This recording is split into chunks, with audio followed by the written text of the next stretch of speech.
You know, I always keep a little craft table in my house for when the grandkids come over. And I bet you have one at home for your kids too.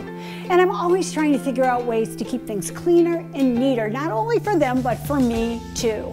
And one thing that's a problem always is paint. You can't give a kid a great big bottle of paint like this and expect it not to be everywhere. What I do is I save my old soap containers or run to the dollar store and pick up some like I did here. All you're going to do is pour the paint in, put on the spigot, and then squirt it into a takeout container. Just like that. Now, I've got a small amount of paint in the takeout container. They can dip their brushes in paint, and when we're done, I snap the lid back on the takeout container and throw it out, and I don't even have to think about it.